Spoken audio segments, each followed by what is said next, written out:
Oh, John Joseph was a man with two first names. They left him in the rail yard when they took away the trains. Now just one run a week comes on roaring down that line. So all he has to worry about is time. I'd come by in the evening to find out where he'd been. He'd say, "Come on, sit down, kid. Now, where should I begin?" And he'd tell me all his stories of the glories of his past. But he always saved his story of his Corey to the last. And he'd say, "My Corey's coming.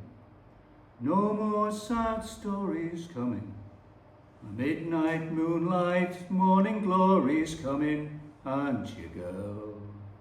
And like I told you, when she holds you, she enfolds you in her world."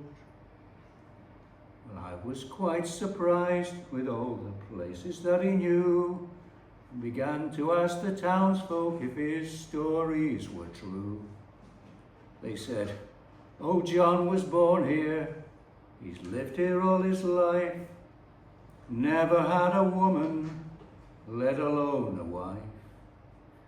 Pretty soon you'll find out, if you ask around, that no one named Corey's ever lived in this town." So I chided the old man about the truth that I had heard. That's when he said, "Reality is only just a word. Can't you see my Corey's coming? No more sad stories coming.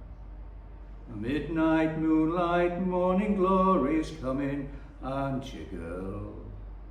And like I told you, when she holds you, she enfolds you in her world."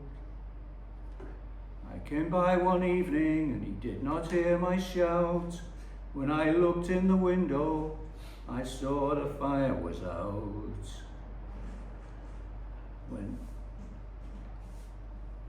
When he would not wake up, I broke in the door, and that's when I found out he'd tell stories no more.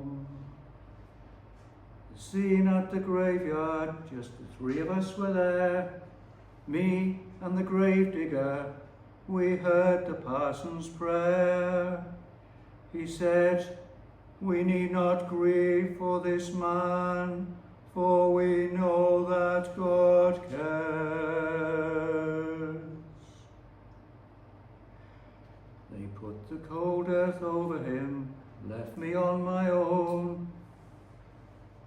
When at last I looked up, I found I was not alone. I said, "If you're a relative, he had a peaceful end." She said, "My name is Corey. You can say I'm just a friend. Corey's coming. No more sad stories coming. A midnight moonlight, morning glory's coming, aren't you, girl? Like I told you, when she holds you, she enfolds you in her world." So that's the old man's story. I'm glad you came tonight. A busted down old rail yard sure makes a lonesome sight. You may wonder why a young man will work out here alone. Well, the job pays enough to put some flesh on my bones. And I confess I get to missing the old man a bit. And there's one other reason I guess I must admit. Don't you know my Corey's coming? No more sad stories coming. A midnight moonlight morning glory's coming, aren't you, girl? Like he told me, when she holds me, she enfolds me in her